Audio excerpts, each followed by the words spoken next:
Praise the lord. 54వ కీర్తన 4వ వచనం.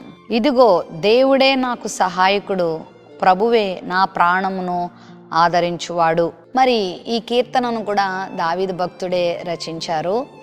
చాలా కష్టకరమైనటువంటి పరిస్థితులలో, చాలా ఇబ్బందికరమైన పరిస్థితులలో ఆయన ఈ కీర్తన రాస్తూ తాను ఎదుర్కొంటున్నటువంటి పరిస్థితులకు సమాధానం కానీ, సొల్యూషన్ కానీ, పరిష్కారం ఇవ్వగలిగిన వాడు కానీ దేవుడే అని గుర్తించి ఈ మాట రాస్తున్నాడు.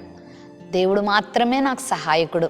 అన్ని విషయాలలోనూ మనకు సహాయం చేసేవారు ఎవరైనా ఉంటారా? ఏదో ఒకసారో రెండుసార్లు అడిగితే ఎంతో కొంత సహాయాన్ని అందించగలరేమో మనుషులైతే, బంధువులైతే, కుటుంబ సభ్యులైతే. కానీ ప్రతిసారి మనకు సహాయం కావాలంటే ఎవరు చేస్తారు?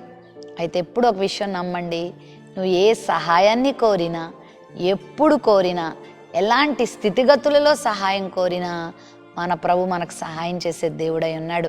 మన ప్రాణమును ఆదరించే దేవుడై ఉన్నాడు.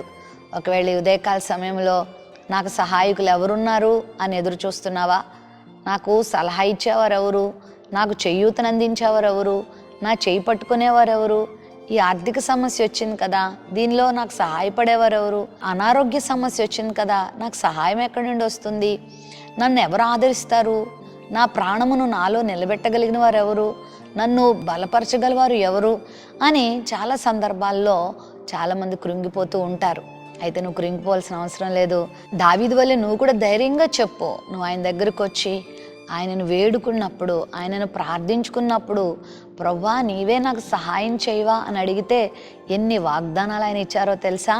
భయపడొద్దు, దిగులు పడొద్దు, నేను నిన్ను బలపరుస్తాను, నేను నీకు సహాయం చేస్తాను అని ప్రభు ఎన్నో వాగ్దానాలు ఇచ్చారు. అలా సహాయం చేశారు కూడా. దావీదు జీవితంలో ఎన్నోసార్లు దేవుడు సహాయం చేసుకుంటూ వచ్చారు. ఎన్నోసార్లు శత్రువులు తన ప్రాణం తీయాలనుకున్నప్పుడు, తనను బెదిరించి అదిరించి తనను ఇబ్బంది పెట్టదలుచుకున్నప్పుడు, పెట్టినప్పుడు కూడా దేవుడు దావీదుకు సహాయం చేసి ఆ శోధనలో నుండి, ఆ బాధలో నుండి, ఆ కష్టంలో నుంచి అతను బయటికి తీసుకొచ్చారు. మరి నిన్ను కూడా దేవుడు తీసుకొస్తాడు. ఈరోజు నువ్వు ఏ కష్టంలో ఉన్నా, ఏ బాధలో ఉన్నా, ఏ వ్యాధిలో ఉన్నా కృంగిపోవద్దు, అధైర్యపడొద్దు. ప్రభు వైపు చూడు, ప్రభు దగ్గరకు రా. ఆయన చేయలేని కార్యం అంటే ప్రపంచంలో ఏమీ లేదు.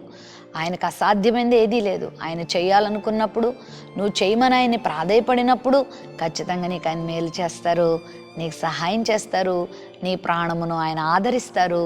నిన్ను ఆ ఊబిలో నుండి బయటకు తీసి నీకు గొప్ప కార్యం చేసి నేను ఆనందభరితునిగా చేస్తారు.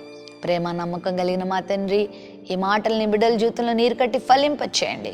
అయ్యా అవును, నీవే మాకు సహాయకునిగా, మా ప్రాణమును ఆదరించేవానిగా ఉన్నావు గనక బిడ్డలు ఏ పరిస్థితుల్లో ఉన్నా, కృంగిపోయి ఉన్నా, బాధలో ఉన్నా, నిరాశలో ఉన్నా, వారిని ఆ పరిస్థితుల నుంచి బయటికి తీసుకొచ్చి వారికి గొప్ప సహాయం దయచేయమని యేసు నామములో ప్రార్థిస్తున్నాం తండ్రి.